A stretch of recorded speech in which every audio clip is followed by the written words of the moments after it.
On my Patreon channel over the last few weeks, months really, I've sort of been developing the idea that maybe conditions in the United States are no longer, shall we say, ideal. Yeah. And I've been telling my followers there that it's time to leave the United States. And I've been going into some great detail on this particular issue.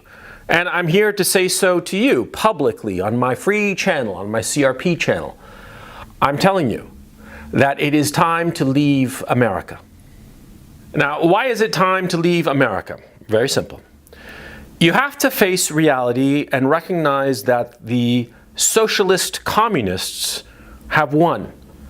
They have won in the United States. They have the mass media, they have big tech, and big tech has flexed its muscle rather spectacularly over the last few days. They have the presidency and they have both houses of Congress. Irrespective of whether you think that they won the presidency and the Senate fairly or not. That's not the point of this video. I could really care less about that particular issue insofar as this video is concerned. Insofar as this video is concerned, we have to look at reality. We have to look at things as they are, not as we would wish them to be, and not saying, oh, you know, they cheated us and, you know, it's not fair, blah, blah, blah. It doesn't matter. Life isn't fair, okay? Life isn't fair. All you can do, insofar as life is concerned, is look at it realistically and decide what you're going to do. And when you look at the United States now, realistically, it is very obvious that the socialists/communists have won. Yeah, and they're making no bones about the fact that they intend to persecute their political opponents. They're saying it outright. Their leader, Joe Biden, is saying that he is going to implement measures that are going to benefit minorities and black people and women over basically everybody else. And who's everybody else? Well, you know, male white people. It's going to be open discrimination. You know, for all this talk about systemic racism and structural racism and all this crap, Joe Biden is actually saying that that is what he's going to implement. He is going to implement structural racism, yeah? Systemic racism. This is the definition of it. When the government says that they're going to benefit one race over another, that is the definition of systemic racism. That's what he's going to do. And it's not the only thing that he's going to do. No, of course not. The Biden-Harris administration have a whole host of measures that they're going to implement. Repressive measures. It's called repressive tolerance. Look it up. Repressive tolerance is basically the notion that you cannot tolerate the intolerant. And they are, you know, very happily purging people. And they're gleeful about it, as you can see. And they're going to purge more people. And there are going to be more indoctrination sessions at universities, at schools of different sorts, high schools, elementary schools. There's going to be indoctrination sessions in the corporate culture, in government offices. And it's all going to be the same message, you know, that white people are bad, black people are good, by definition are good. Women are by definition good. Yeah? It's not that human beings can be good or bad, and sometimes both in contradictory ways. No, no, no. It's going to be this Manichaean view of people, whereby people of color and sexual minorities are by definition angels, and everybody who's not that is of necessity evil. And if you happen to be in that category of evil people, well, you're going to have to go through all kinds of struggle sessions to prove that you're not evil. And of course, you can never prove that you're not evil now, can you? You can't prove a negative. And so you see how it's going to be? The Biden-Harris administration has said openly that they are going to declare war on the NRA. Yeah, because what do they intend to do? They intend to take away everybody's ability to bear arms. If they can't get rid of the Second Amendment per se, they are going to do everything in their power to make it almost impossible for somebody to have a weapon. And not only that, they're going to continue these COVID measures of control. Perhaps they're going to end the lockdown.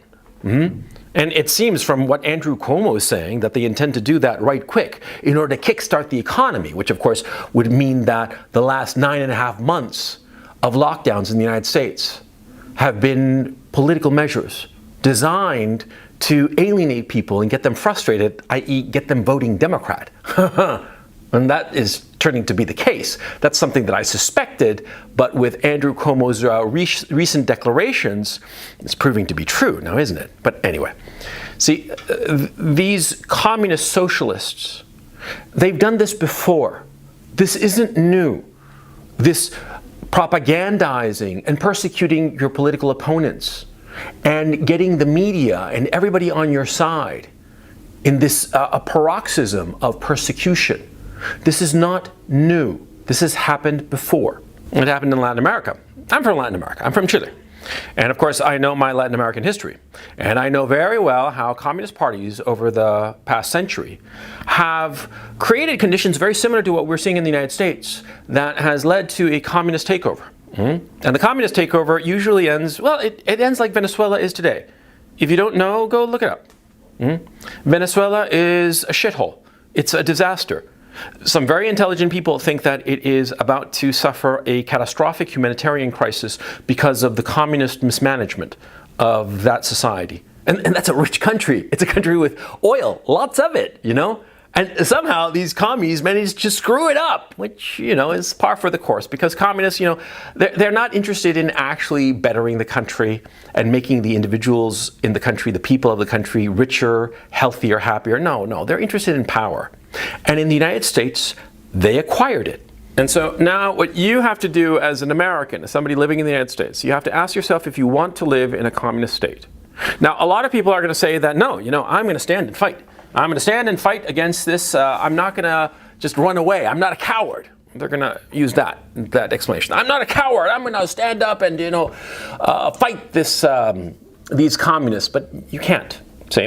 See, because the communists took over the federal government. You can't fight the federal government. Look at Waco. Waco was, I think, the best proof ever that if the federal government really wants to take you out, there's nothing you can do about it. They'll bring in the tanks and they'll slide away. They'll be able to destroy you and everything you might have built and get away with it, which they did. In Waco, yeah, they might have like jailed somebody or other. I actually don't know. I don't remember the specifics of that, but I remember when it happened. And I remember what it meant back in '94 when I saw it happen. And what it meant was that, see, if the federal government turns on you and decides that you are the enemy, there is nothing for you to do about it. They're going to get you by fair means or foul. And if they can't get you legally, then they will go and burn you and your house down because they've done it. A couple of years ago on Zero Hedge, there was some analyst who was saying that the United States was a turnkey totalitarian state. What does that mean? It means that, you know, a turnkey property is a property that's good to go. It has everything. It's got beddings, it's got furniture, it's got cutlery, it's got cooking stuff. It's ready. You just move in, turn the key, and in you go, and you're living in it. A turnkey totalitarian state, well, that's what the United States was, according to this analyst. A state such that if a bad actor took control of it, he wouldn't have to do much to have all the tools of a totalitarian state. You know, media control, a compliant military willing to do whatever was ordered, the ability, the power to persecute any enemy. And we are seeing it now. The leftists, the Democrats, the people who are going to be in power, they have said openly that they plan to persecute their political opponents. Anybody who disagrees with them. Presumably, the 74 million people who voted for Joe Biden's opponent. Yeah, they're going to persecute them. And so I'm here to tell you, probably nobody else will, but I'm here to tell you, if you are an American, if you are living in the United States, now is the time to go. If you value your freedom, now is the time to go.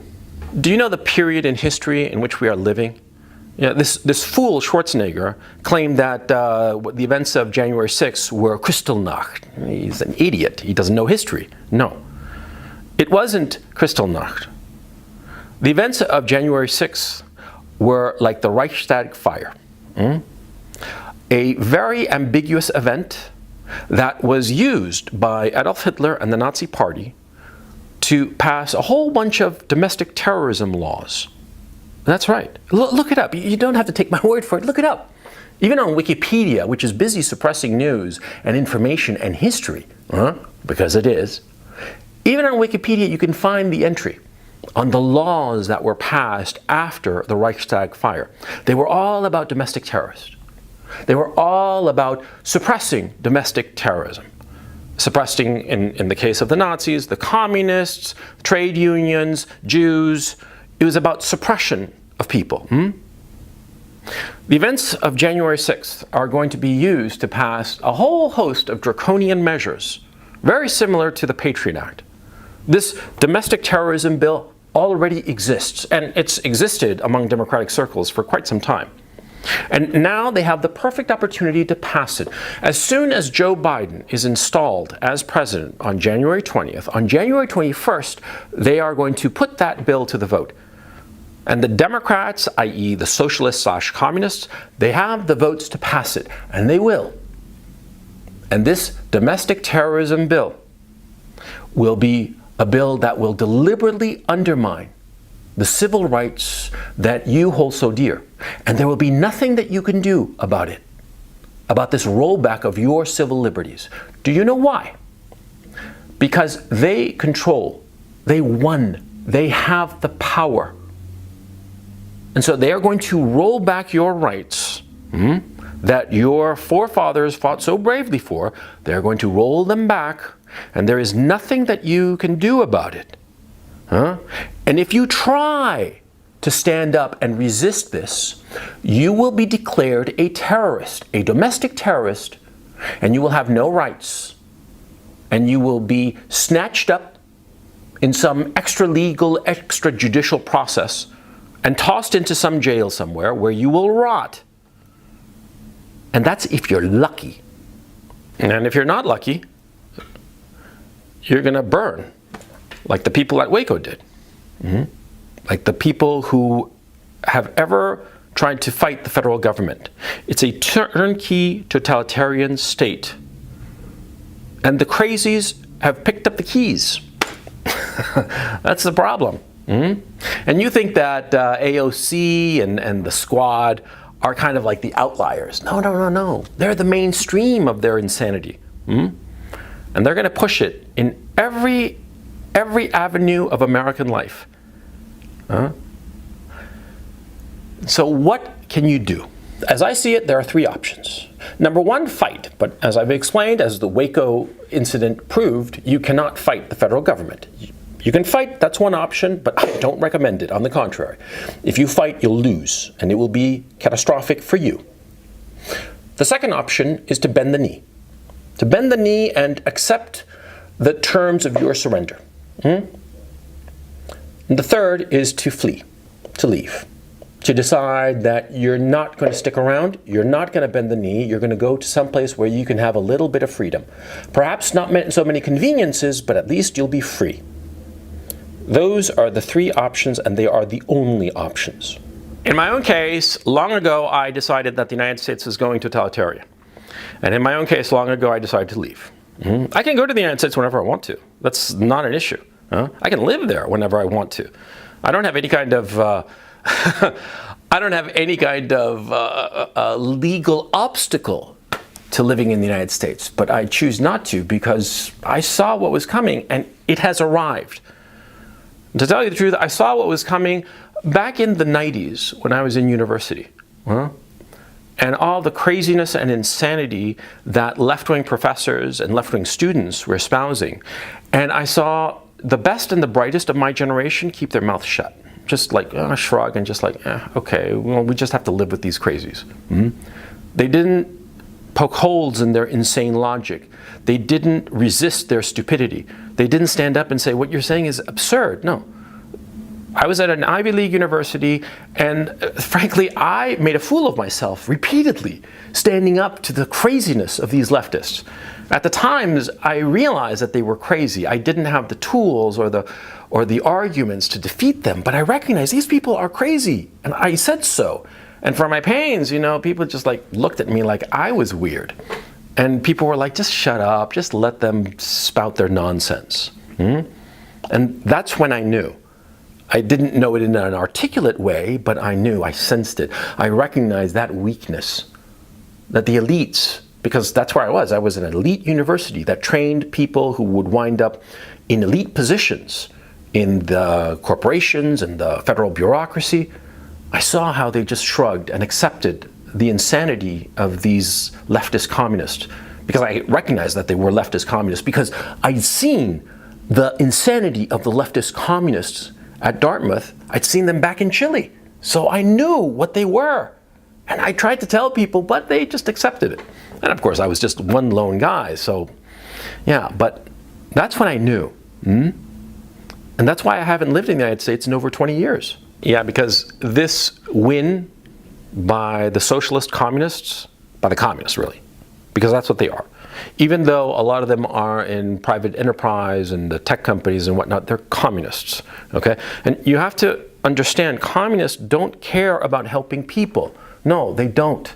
What they care about is power, using left-wing ideology and the politics of resentment and hatred.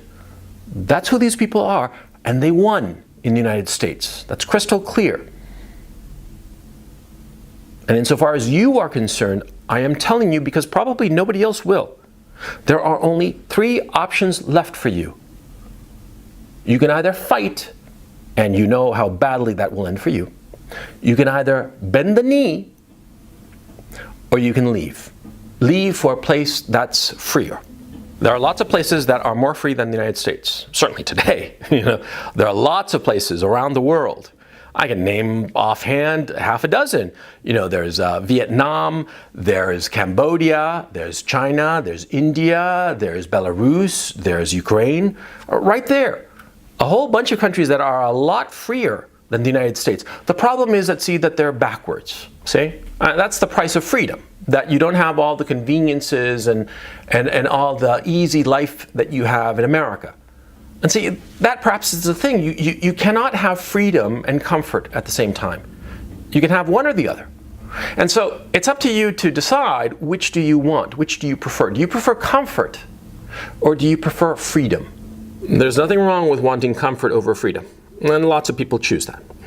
Lots of people decide that their comfort is worth more than their freedom, and they'll just settle. They'll settle for living under the boot of a totalitarian. I mean, people have done it before. Lots of people. In fact, the majority of people. Most people are willing to accept a boot on their shoulder so long as they get the comfort that they crave.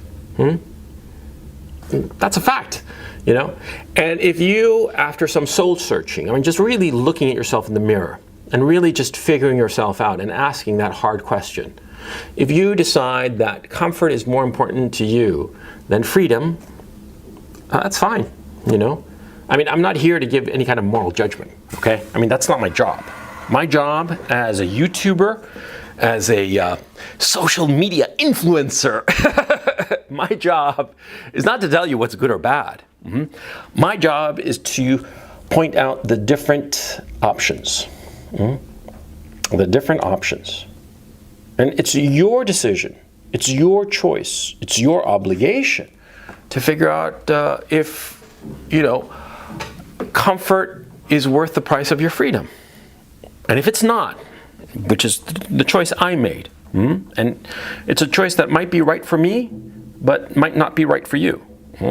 But if you decide that freedom is more important, then I am telling you right here and now, leave now.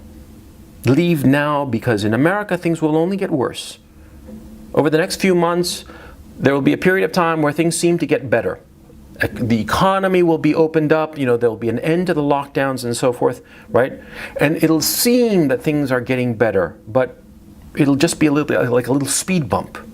A little speed bump on the road to hell. And you'll see.